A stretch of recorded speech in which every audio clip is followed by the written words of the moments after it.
नमस्कार दोस्तों, मैं उज्जवल शुक्ला आपके favourite YouTube channel commerce Vista पे आपका हार्दिक स्वागत करता हूं।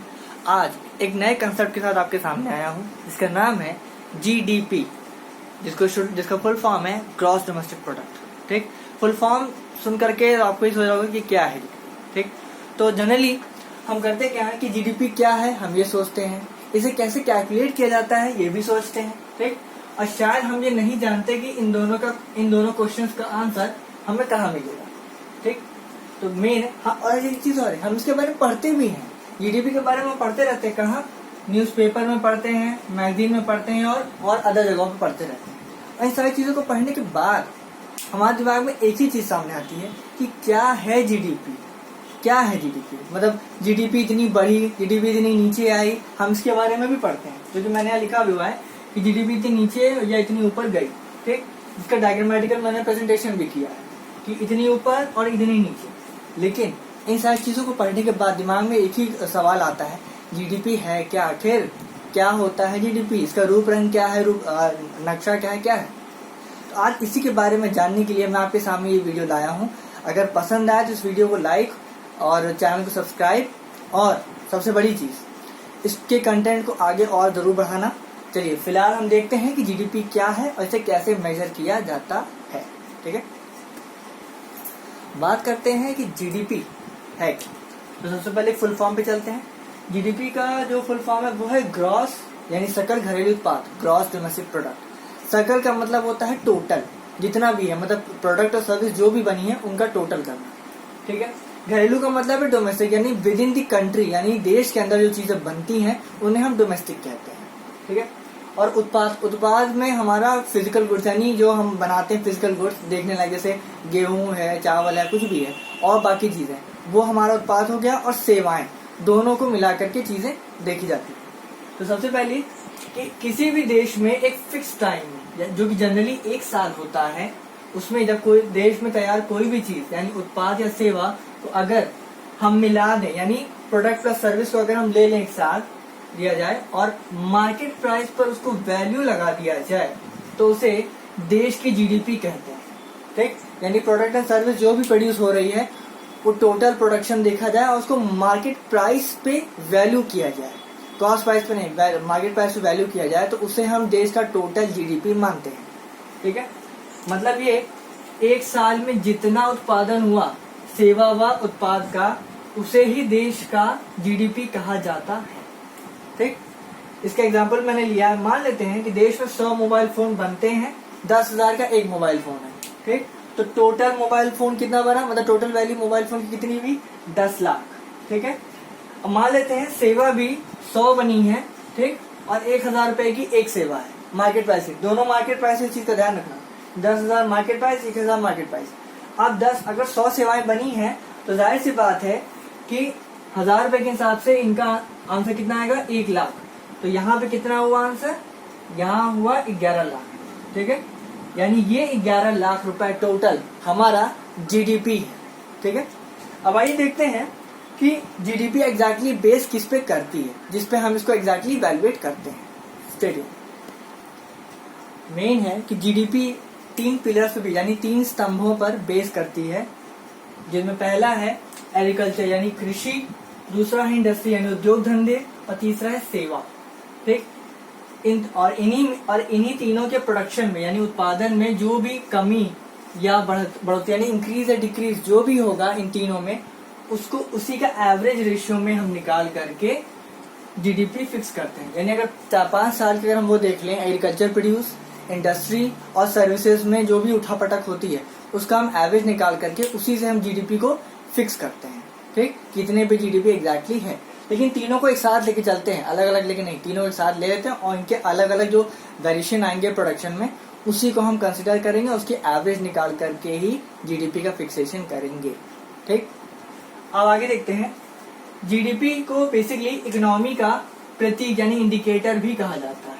ठीक, इसलिए क्योंकि जितना ज्यादा जीडीपी बढ़ेगी उतना ज्यादा इकोनॉमी को हम और हेल्दी मानते हैं और ज्यादा पावरफुल मानते हैं। ठीक, मेन है क्योंकि जीडीपी को इकोनॉमी का इंडिकेटर इसलिए कहा जाता है क्योंकि इसमें मेन है, इसमें मार्केट में होने वाले बिजनेस की स्पीड का पता चलता है। ठीक, यानी इकोनॉमी किस तरीके से बिजनेस कर रही है और कितना तेजी से बिजनेस कर रही है, उसका पता हमें जीडीपी के थ्रू ही पता चलता है।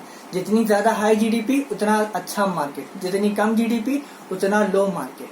ठीक, और मेन है कि जीडीपी में सिर्फ घरेलू उत्पाद को ही गिना जाता है, हम विदेशी उत्पाद को इसमें नहीं गिनते। क्योंकि इसके पीछे रीजन ये है कि अगर हमारे देश में जो चीजें बन रही हैं और बिक रही हैं तो उनसे हमारी जीडीपी को फायदा होता है, लेकिन अगर हम किसी विदेशी चीज को खरीदते हैं हमारे देश में ही तो उससे हमें कोई फायदा नहीं होगा, लेकिन विदेशी जो विदेश में लोग रहते हैं या विदेशी कंपनियां हैं उनकी जीडीपी जरूर ऊपर चली जाएगी। ठीक, तो अब मेन है कि अगर हम इसका मैं एग्जांपल भी देता हूँ। मान लीजिए हमारे देश में जो मोबाइल फोन बन रहे हैं, अगर उन्हें हम भी खरीदें, मतलब हमारे देशवासी भी खरीदें और चाइना के लोग भी खरीदें तो उससे हमारी ही जीडीपी को फायदा होगा। लेकिन अगर हम जैसे रेडमी है और ये वीवो है, इन सब चीजों को खरीदते हैं तो इससे हमारी जीडीपी को कोई फायदा नहीं होता, इससे चाइना की जीडीपी को जरूर फायदा होता है। वहां की जीडीपी पुश हो जाती है, यानी और ऊपर जाती है, क्योंकि हम उनके बनाए हुए उत्पादों को इस्तेमाल करते हैं जबकि हमारे उत्पादों को बनाए हुए इस्तेमाल नहीं करते हैं। ठीक, तो ये चीज का ध्यान रखना कि अगर हमारे देश में बनी चीजें ही खरीदी जाएं, यूज की जाएं तो हमारे जीडीपी यानी हमारी इकोनॉमी को फायदा होगा, और अगर बाहर वाले भी हमारी बनाई हुई चीजों को इस्तेमाल करते हैं तो उससे भी हमारा ही फायदा होना है। ठीक है, सेटिंग। अब आइए देखते हैं कि जीडीपी को जाना कैसे जाता है, मतलब इसे कैलकुलेट कैसे करते हैं। ठीक, यहाँ तो भाई एग्जाम्पल है, लेकिन एग्जाम्पल एग्जैक्टली सोल्यूशन नहीं है। तो मान लेते हैं कि एक हमारे देश में 100 मोबाइल बनते हैं। ठीक है, 10,000 रुपए का एक मोबाइल है, ये मार्केट प्राइस है। ठीक, तो टोटल मोबाइल की वैल्यू कितनी हुई? 10 लाख। अब यहाँ देखते हैं 100 सर्विसेज पैदा होती हैं। ठीक है, हर एक सर्विस का मार्केट प्राइस 1,000 रुपए के हिसाब से है, तो टोटल सर्विस का वैल्यू कितना हुआ? 1 लाख। दोनों को जोड़ देंगे तो आंसर आएगा 11 लाख। ठीक है, तो ये है 11 लाख, यानी ये है टोटल इंडिया की जीडीपी। क्लियर? अब इसका फॉर्मूला देखते हैं कि फॉर्मूला वाइज इसको कैसे देखा जाता है। तो जीडीपी बराबर C plus I plus G plus X minus M bracket में। X माइनस M का मतलब है नेट एक्सपोर्ट्स। देखिए C का मतलब होता है कंज्यूमर एक्सपेंडिचर, यानी एक कंज्यूमर अपने गुड्स और सर्विसेज पे कितना खर्च करता है वो देखना। ठीक है, I का मतलब है इंडस्ट्रियल इन्वेस्टमेंट, यानी इंडस्ट्री जो सेटअप होती है बिजनेस करने के लिए उसमें कितना इन्वेस्टमेंट लगा, यानी कितनी कैपिटल इन्वेस्टमेंट कर रही है। और तीसरा है G यानी गवर्नमेंट एक्सपेंडिचर, यानी गवर्नमेंट अपने पब्लिक के वेलफेयर के लिए कितना एक्सपेंस कर रही है उसे भी हम माइंड करते हैं। ठीक, तो ओवरऑल अब देखिए यहाँ पे मैंने रखा हुआ है NX का मतलब होता है नेट एक्सपोर्ट्स। नेट एक्सपोर्ट्स का मतलब है कि हमने टोटल एक्सपोर्ट कितना किया, उस समय कितनी कमाई हुई। उसको निकालने का तरीका है total export minus total import. ठीक, तो जो भी टोटल एक्सपोर्ट है आपका उसमें से हम टोटल इम्पोर्ट माइनस कर देंगे। माइनस इसलिए क्योंकि इम्पोर्ट हमारा एक्सपेंस है लेकिन एक्सपोर्ट हमारी इनकम है।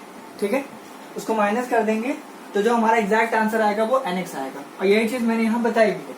अब आइए इसका एक एग्जांपल देख लेते हैं।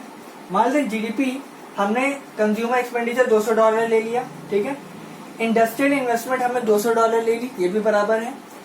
गवर्नमेंट एक्सपेंडिचर हमने $200 ले लिया। ठीक, ये भी इक्वल था। अब इन तीनों को ऐड करेंगे, लेकिन अब हमारा एक पार्ट ये N माइनस एम यानी X माइनस M है, इसको देखना है।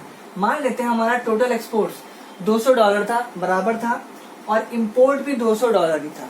ठीक, तो इन तीनों को ऐड करने के बाद हम इसको भी माइनस करेंगे। तो अगर मान लो अगर ये 200 होता, ये 150 होता तो 50 और ऐड हो जाता। ठीक, लेकिन यहाँ दोनों बराबर है इसलिए 0 हो गया।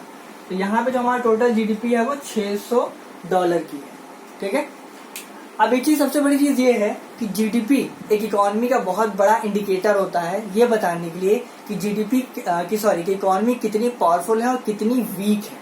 ठीक, और जीडीपी एक नंबर है जिस नंबर के थ्रू हम अपनी इकोनॉमी की पावर और वीकनेस दोनों ही इंडिकेट करते हैं। और इनका इस्तेमाल यानी अगर 3-4 कंट्रीज अगर मैं ले लूं, जैसे मान लो अमेरिका ले लेते हैं, इंडिया है, रशिया है, चाइना, इन सबको ले लेते हैं, इन सब की जीडीपी कैलकुलेट करते हैं तो जो नंबर आएगा जीडीपी का, मान लेते हैं इंडिया की जीडीपी हम निकाल लेते हैं 6.7। ठीक, अमेरिका की निकाल लेते हैं 5.5, चाइना की निकाल लेते हैं 4.5 और रशिया की निकाल लेते हैं 6.5। तो इनका जब कंपैरिजन आप करेंगे तो इसमें आप हम ये देखने पाएंगे इनके कंपैरिजन के थ्रू, इन नंबर्स के थ्रू, कि कौन सी कंट्री यानी कौन सी इकोनॉमी सबसे ज्यादा पावरफुल है और कौन सी इकोनॉमी सबसे ज्यादा वीक है इन टर्म्स ऑफ जीडीपी। ठीक है, तो आइए अब आगे देखते हैं कि मेन है कि जीडीपी बढ़ती कैसे है, इसको जानते हैं। देखो यार, जीडीपी बढ़ाने का एक ही तरीका है कि अगर आप अपनी ही कंट्री में बनाए हुए प्रोडक्ट्स को सेल करते हो और अपने मतलब कहते हैं ना डोमेस्टिक गुड्स यानी घरेलू उत्पादों को अगर खरीदा जाए और यहीं पे बना के खरीदा जाए और इसकी बिक्री बाहर भी की जाए यानी विदेशों में भी की जाए, तो उससे हमारे जीडीपी को फायदा होगा। फॉर एग्जाम्पल, अब जैसे इस समय हम क्या कर रहे हैं, अगर हमारे देश के फोन जैसे स्पाइस मोबाइल है, ये हमारा है, और जोलो है, ये भी हमारे देश का बनाया हुआ फोन है, तो अगर ये सारे फोन्स अगर इंडिया के अलावा विदेशों में भी बिकें तो ये हमारे देश की जीडीपी को बढ़ाएंगे यानी ऊपर ले जाएंगे। लेकिन अगर हम चाइना का बनाया हुआ फोन अपने यहाँ खरीदते हैं और चाइना वाले खुद भी खरीदते हैं अपना फोन, तो इससे हमारे जीडीपी को कोई फायदा नहीं होगा, हमारी जीडीपी नीचे जाएगी। यानी क्यों? क्योंकि हमारी कोई इनकम नहीं हो रही है, जो इनकम हो रही है वो चाइना की हो रही है।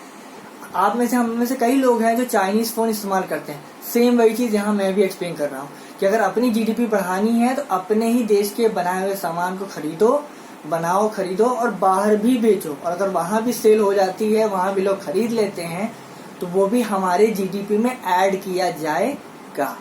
ठीक, तो आज इतने पे रोक रहा हूँ। आशा करता हूँ कि आपको ये लेक्चर समझ में आएगा और पसंद भी आएगा। तो मिलते हैं अगले लेक्चर में ग्रॉस नेशनल प्रोडक्ट के साथ। और अगर चैनल पसंद आए और वीडियो पसंद आए तो बॉस चैनल को सब्सक्राइब जरूर करना। I will wait for your subscription. Thank you so much.